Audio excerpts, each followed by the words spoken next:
I see myself doing my own thing, and whether it's like through writing or through DJing or through live, always follow my own sound, and keep doing things, This is what I love.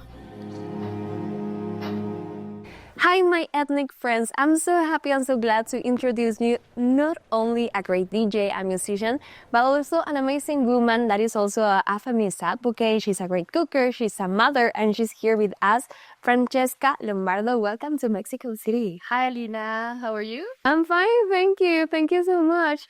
Well, you're here because you were presenting yesterday night your live show and presentation. How did you feel being on stage again? It was great, actually. I missed it so much. And it was a great opportunity because the production was really good. And everyone was super nice at the festival. So I really enjoyed it. And it was made easy for me to come back. As a first experience, it was super nice and smooth. And I really enjoyed singing, playing, and doing my life. That's great. We're so glad to hear that you had a great experience here in Mexico.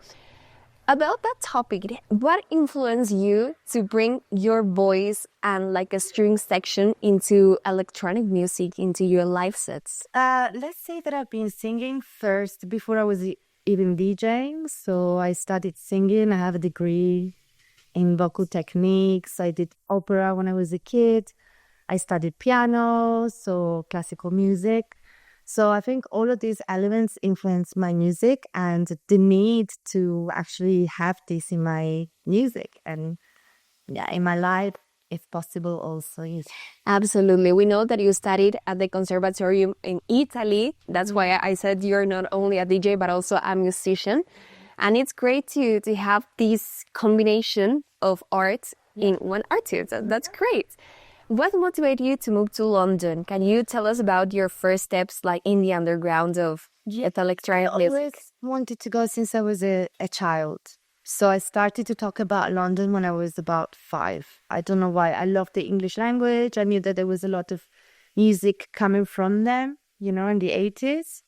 And I always saw it as a place where I could actually become a musician, like to pursue my dream, and so I moved as soon as I could. I moved there. And when I moved there, I started to go raving. I mean, I was raving already in Italy, but it was more clubbings, And then I found the underground scene. I fell in love with it. I started to DJ and so, everything came after. And it developed in my own, music today, like underground, but with the elements of music and everything else, singing. Yeah, and related to what came after, I want to know, how did your experiences in the band Purity and Debby Disco shape your musical development? So Purity was a really fun band. It was actually a very successful one, but I arrived after they started. We supported actually Depeche Mode. And it was very... I think it was like a year that we did it together, but it was more like a product, an image product also. I mean, we also all musicians, but it was a great experience on that sense, Debby Disco obviously was super fun.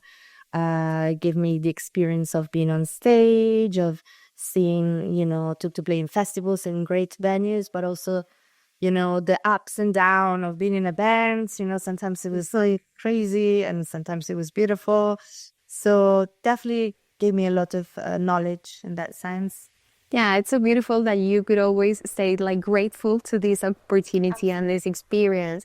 And what challenges did you face when founding Locomotive Recording and later Ecolot? And what vision did you have for these labels?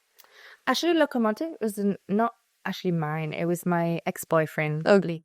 But Opsik was there, so... You were part of. Yeah, I was kind of part of it. It was right at the beginning of the minimal techno sound, a bit tribally, so it was really fun to get into it, Yeah, it's exciting to release your own music and get our friends to release, and Ecolette also. it's another job within the job, like Absolutely. to be able to release other people's music, for sure. And also when you release your own music, it's beautiful to be able to do whatever you want and release it the way that you want to release it. Yeah. So it's your own label, so you decide what kind of promotion you're going to do, how you're going to organize it, how you're going to present it to the people, what kind of, everything, So I think I'm getting better and better at it. And Absolutely. I'm enjoying. So, but it takes time, for sure. Yeah.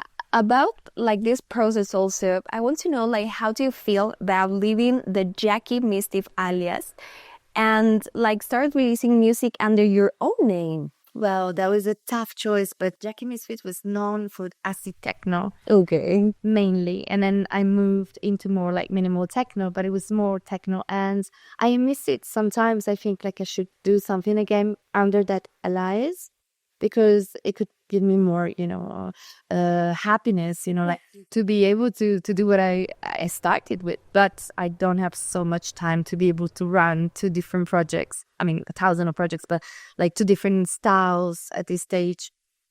So close but so different at the same time. So I don't know, maybe one day I will start releasing under this name again, and who knows, Yeah, you never know. Find the right formula in the studio like that. Perfect. In a quick way, yeah, for sure. Yeah, I want to get to know a little bit more like about you. Like how do you like to combine your life as a mother and a DJ? Now you're on tour, you're here in Mexico. Like how do you do? I mean, I think we got used to it. My kid has got used to it. I don't play as much as I used to. So I don't want to be away that much as before. And I want to also be able to be a mother, So it's tiring because you still have to, it's like a double work. But it's really rewarding at the same time. And also sometimes you think, you do what you love. And it's also a good inspiration for my kid, to see that I'm actually doing what I love, rather than staying home being just a mother full time. Yeah. I mean, the first few years were hard there because, you have to give more energy, more time and more focus to your kids because it's growing up and the first 3 years are very important. So I think that caused me to stop a bit. Not stop the music, I never stopped it, but I took a mental break from it a bit. I wasn't really into, I was writing music, but I knew that I needed a little bit more time. And then once he turned 3, then I was like, okay, I'm ready now. I can go back into my full force, music career. So yeah, you do it. What does it? There's so many other DJs, good DJs that are out there that are amazing. They know how to do, I think it comes natural. Yes, absolutely. And talking about like to be a voice for others, not only an influence for your kid, but also to other musician girls. Like, how do you feel about this responsibility of being like representing women in music? It's nice, like it's like it's like something that keeps turning, like before I was influenced by I'm still influenced by older, more experienced artists, female artists. And now, after so many years of being in the industry, you become like someone who will influence also like the new generation. And it's nice. So it's a responsibility, like it's, I think it's great to be able to do that. Also, so yeah, it's so nice. And you do a great job with that. Let me tell you. Well, what has been for you like the most rewarding or unforgettable performing for you? Oh, there's so many. Of course, Rebel Heart in Burning Man when I sang and during a storm. That was great. Also, when I did my live, my album launch in Giant Steps in London, that was quite special because we had a really good production and a good team, and it was a good experience to get it out there. And Day Zero on the Pyramid live, and DJing wise, so many memories. And after more than 2 decades in electronic music, how do you see the evolution of the industry and where do you plan to follow your career? I think the industry is huge right now. So it's not like it used to be, you know, like there's so many artists, so many DJs. It's really hard to get your own, you know, your own sound also. You know, I think if you stand out, it's when you have your own sound. So where do I see myself? I see myself doing my own thing, you know, like, and whether it's like through writing or through DJing or through live, you know, always follow my own sound, you know, and keep doing things, you know, keep doing what I love. Yeah. I think that's the most important thing. And I would love you to give like a message to our ethnic community.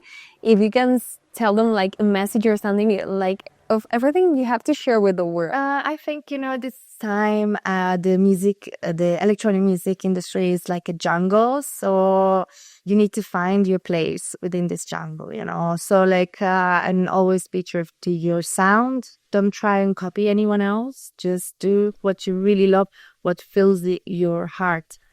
Because only like that, you know, you're going to be successful. Because people can feel it when you are doing something that is not you. So, yeah. Definitely. You're such an inspiration.